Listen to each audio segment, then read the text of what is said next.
बिस्मिल्लाहिर्रहमानिर्रहीम। अस्सलामु अलैकुम डियर स्टूडेंट्स, मेरा नाम हाफिज़ मोहम्मद अवैस राशिद है और as a lecturer of statistics भी वहाँ पर पढ़ाता हूँ। इंट्रोडक्शन का मकसद ये है कि कुछ स्टूडेंट्स किसी कैंपस से हैं, कुछ स्टूडेंट्स किसी कैंपस से हैं, तो जो इसलिए मैं आप सबको अपना तारुफ़ करवाना चाहता हूँ छोटा सा। जी, आज हमारा जो टॉपिक है वो है चैप्टर नंबर 5 का इंडेक्स नंबर। इंडेक्स नंबर हम पढ़ेंगे, बहुत डिटेल से पढ़ेंगे इंशाल्लाह, और इंशाल्लाह आपको समझ भी आएगा वो। मैं स्टार्ट करता हूँ index number. Index number basically होता क्या है? हम इंडेक्स नंबर की डेफिनेशन सबसे पहले लिखते हैं। इंडेक्स नंबर क्या होता है? जी स्टूडेंट्स, इंडेक्स नंबर हमारे पास क्या होता है? Index number is a statistical device used to measure the change in a variable और a group of variable with respect to time और स्पेस या विद रिस्पेक्ट टू टाइम और प्लेस। क्या होता है? इंडेक्स नंबर हमारे पास एक ऐसी स्टैटिस्टिकल डिवाइस होती है जो कि मेजर करती है वेरिएबल में तब्दीली को, या हमारे पास ग्रुप ऑफ वेरिएबल्स जो होते हैं उनमें तब्दीली को मेजर करता है इंडेक्स नंबर। ठीक है, अब वो टाइम टू टाइम भी हो सकता है, प्लेस टू प्लेस भी हो सकता है। ठीक है, तो ये है हमारे पास इंडेक्स नंबर। अगेन देखिए, index number is a statistical device which measure the change in a variable or a group of variable with respect to time or space। Index number हमारे पास क्या होती है? रेशो भी होती है। इंडेक्स नंबर को हम रेशो भी कहते हैं। Index number is a ratio और an average of ratios usually expressed as percentage. मतलब क्या हुआ कि हम इंडेक्स नंबर को रेशोज, इंडेक्स नंबर की रेशोज को हम परसेंटेज भी कहते हैं। ठीक है, उसको परसेंटेज में क्या करते हैं? एक्सप्रेस करते हैं। इंडेक्स नंबर हमारे पास, हम इसको डिनोट कैसे करते हैं? इंडेक्स नंबर को हम डिनोट आई से करते हैं। जी, इंडेक्स नंबर को हम किस चीज़ से डिनोट करते हैं? आई से। उसके बाद हम इंडेक्स नंबर फाइंड कैसे करते हैं? इसका कोई ना कोई फार्मूला है हमारे पास। तो इंडेक्स नंबर फाइंड करने का हमारे पास जो फार्मूला है वो है IN which is equal to PN over P0 multiply by 100। IN which is equal to PN over P0 multiply by 100। अच्छा जी, आगे हम अब करते हैं, इसका फार्मूला लिखते हैं सर। जी, तो बच्चों ये है हमारे पास फार्मूला इंडेक्स नंबर का, IN which is equal to PN over P0 multiply by 100। Here, अब यहाँ पर PN क्या है हमारे पास और P0 क्या है और 100 क्या है?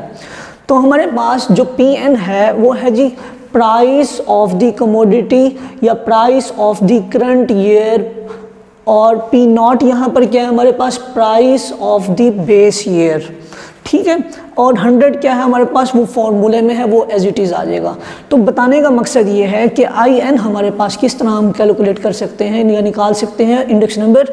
इंडेक्स नंबर हम निकालते हैं PN over P0 multiply by 100। अब यहाँ पर देखें कुछ नोटेशंस हैं। P0 I क्या है हमारे पास? P0 N क्या है?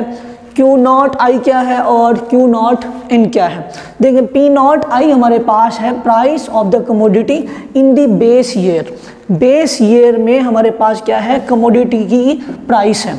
P0 N, अब यहाँ पर N हमारे पास क्या है? करंट वैल्यू को हम क्या है? इंडिकेट करता है N। तो हमारे पास P0 क्या होगा? Price of the commodity in the current year. ठीक है जी।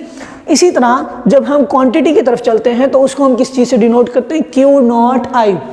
Q0 I हमारे पास किसके बराबर होता है? Quantity of the commodity in the base year. ठीक है, और हमारे पास Q0 N क्या है?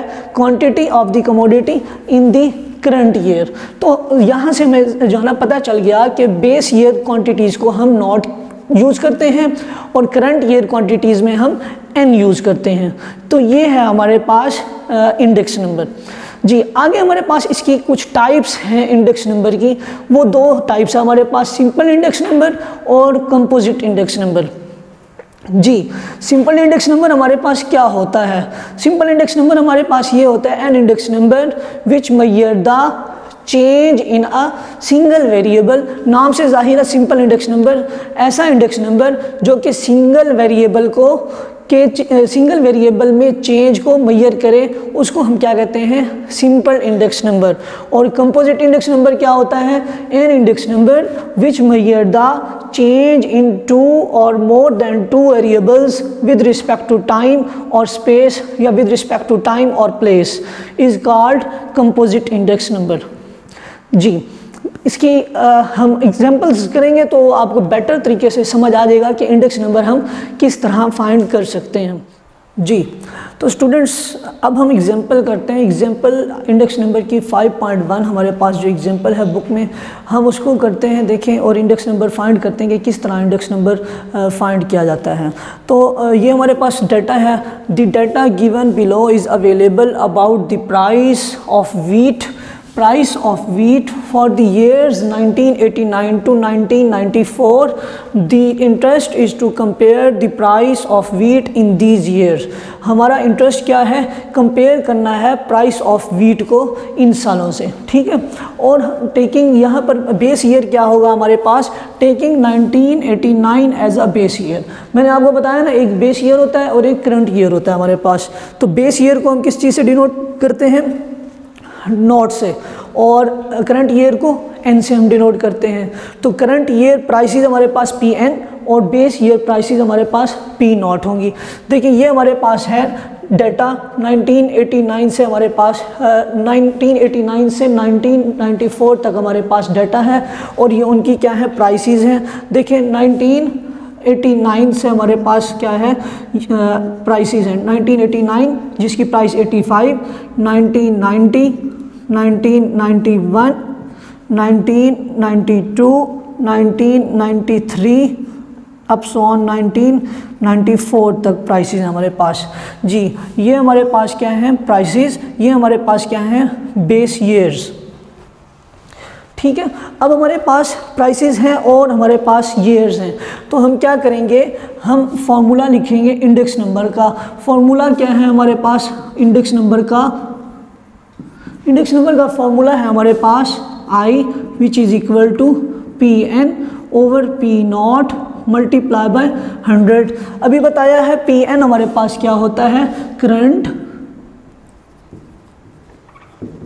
ईयर प्राइस, और पी एन हमारे पास ये होता है, और पी नॉट हमारे पास क्या है, बेस ईयर प्राइस, ठीक है। तो फॉर्मूला क्या है हमारे पास, P N over P naught multiply by 100। तो हम यहाँ ये फॉर्मूला लिख देंगे, I is equal to P N over P naught multiply by 100। तो फर्स्ट वैल्यू किस तरह निकलेगी हमारे पास, 85, करंट ईयर प्राइस 85 है, बेस ईयर प्राइस भी हमारे पास 85 है। हम इसको क्या करेंगे, 100 से मल्टीप्लाई करके और इसका आंसर लिख देंगे कैलकुलेटर की मदद से। देखिए 100 से मल्टीप्लाई करेंगे 85 को और 85 से ही डिवाइड कर देंगे, तो ये क्या आएगा हमारे पास, 85 को 85 से कैंसिल कर दें तो आंसर आएगा यहाँ हमारे पास 100, ठीक है जी। नेक्स्ट 1990 का हम किस तरह निकालेंगे। देखिए 1990 का अब हमारे पास करंट ईयर प्राइसेस ये हैं और बेस ईयर प्राइसेस ये है। तो हमारे पास करंट ईयर क्या है 96, बेस ईयर हमारे पास क्या है 85, इसको क्या करेंगे हम 100 से मल्टीप्लाई कर देंगे। यानी कि जैसे कि आप जैसे जैसे आगे चलते जाएंगे वो आपका करंट ईयर प्राइस होगा और उससे जो पिछली वैल्यू यानी कि सबसे जो बेसिक वैल्यू जो उन्होंने दी हुई है 1989 की जो वैल्यू है वो आपके पास क्या है, बेस ईयर प्राइसेस है। देखिए 96 डिवाइडेड बाय 85 मल्टीप्लाई बाय हमारे पास क्या होता है 100। देखिए इसका आंसर हमारे पास क्या है, कैलकुलेटर की मदद से 112.04 इसका आंसर आता है। समझ आ गई बात आप सबको। नेक्स्ट हम वैल्यू किस तरह निकालते हैं।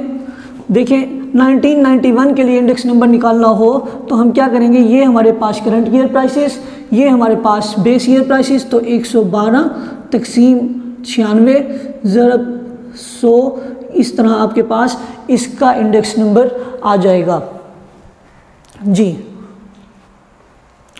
तो इसका आंसर क्या आया है 131.7 something.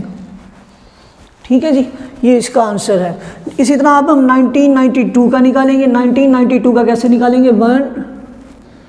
124 divided by 112 multiply by 100। Calculate कर लें, जो आंसर आए वो लिख दें यहाँ पर। ठीक है, नेक्स्ट वैल्यू 1993 के लिए। अब हमारे पास करंट ईयर प्राइस, ये बेस ईयर प्राइस हमारे पास ये हो जाएगी। तो क्या होगा? 130 divided by 124 multiply by 100। Similarly जब हम इसका निकालेंगे तो कैसे निकलेगा? 160 डिवाइडेड बाय 130 मल्टीप्लाई बाय 100। जो आंसर आई कैलकुलेटर से लिख दें यहाँ पर। तो ये था हमारे पास इंडेक्स नंबर कैलकुलेट करने का मेथड। सिंपल सा फॉर्मूला है, आपने I which is equal to P N over P naught multiply by 100, ये इसका फॉर्मूला है। पी एन हमारे पास क्या होता है? करंट ईयर प्राइस, और पी नॉट हमारे पास क्या होता है? Base year price. ठीक है जी, ये हमारे पास है इसका मेथड इंडेक्स नंबर को कैलकुलेट करने के लिए जी। तो ये इनके आंसर्स हम लिख लेते हैं। 188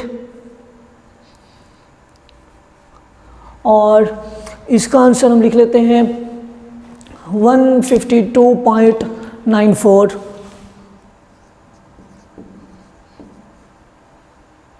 और इसका आंसर कैलकुलेट करने के बाद हमारे पास क्या आता है? 145 पॉइंट समथिंग। तो ये था हमारे पास इंडेक्स नंबर को कैलकुलेट करने का मेथड।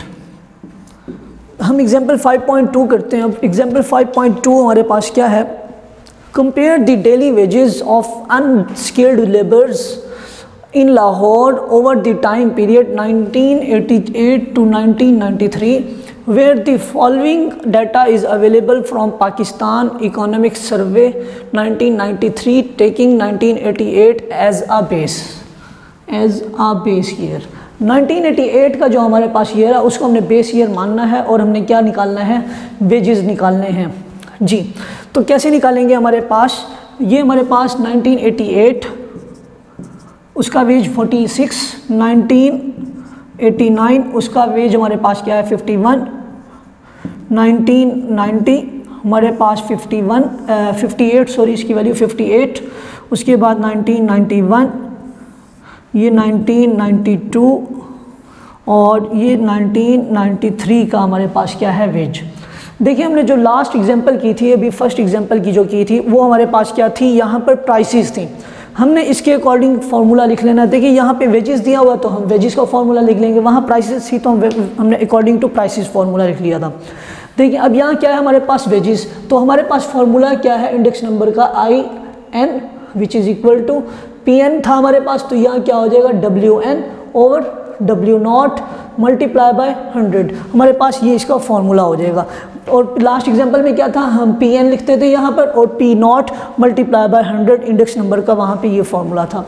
देखिए अब हम इस फॉर्मूले से हम क्या करेंगे? इंडेक्स नंबर फाइंड कर लेंगे। देखिए यहाँ पर हम क्या लिखेंगे? I which is equal to हमारे पास क्या फार्मूला है? W N over W naught multiply by 100।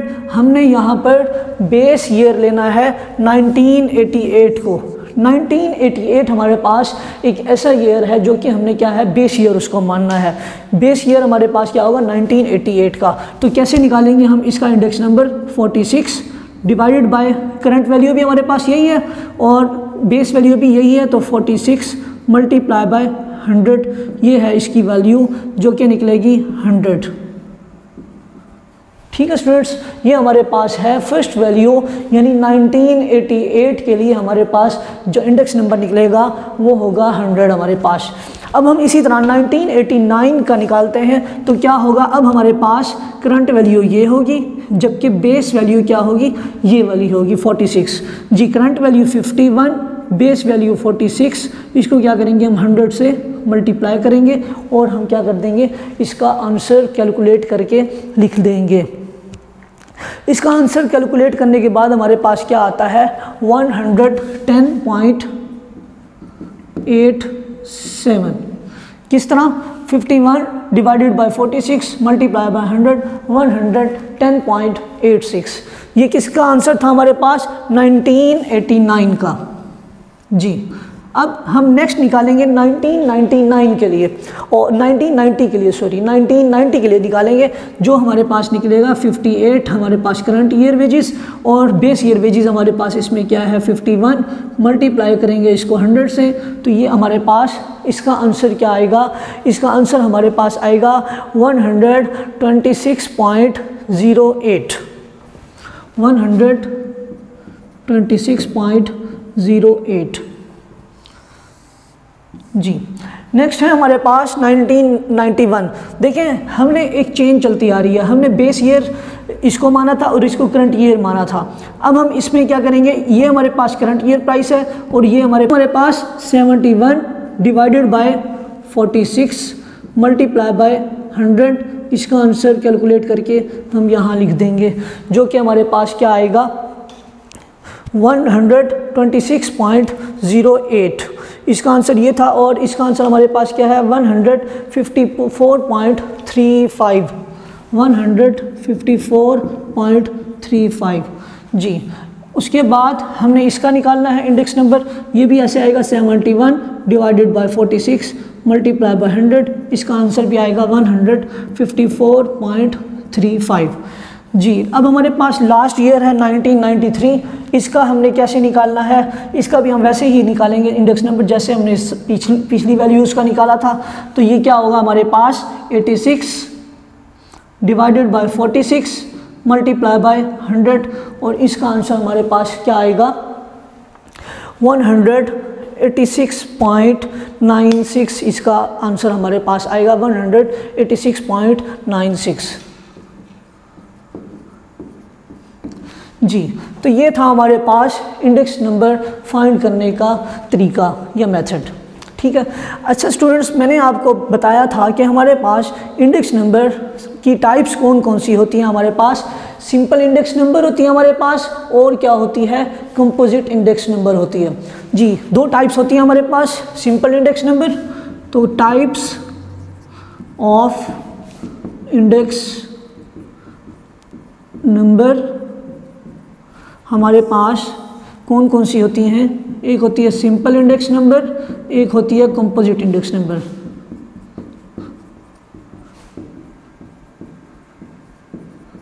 Simple index number और क्या होती है composite.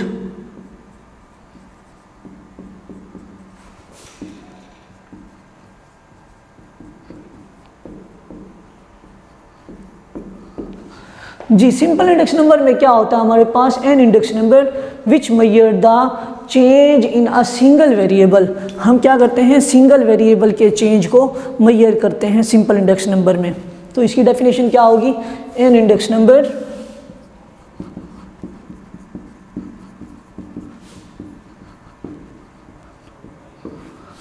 Which measure the change in a single variable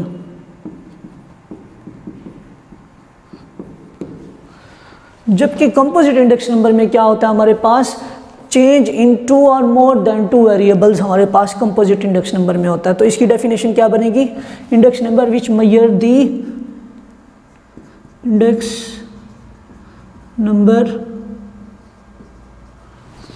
which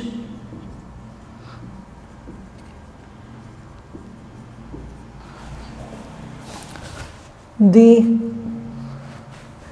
change in two or more than two variables, two or more than two variables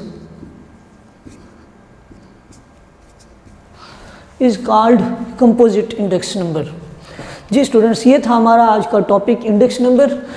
आगे हम इंशाल्लाह अगले lecture में पढ़ेंगे और उसको यहीं से हम कंटिन्यू करेंगे आगे इंशाल्लाह। ओके जी, अल्लाह हाफिज़।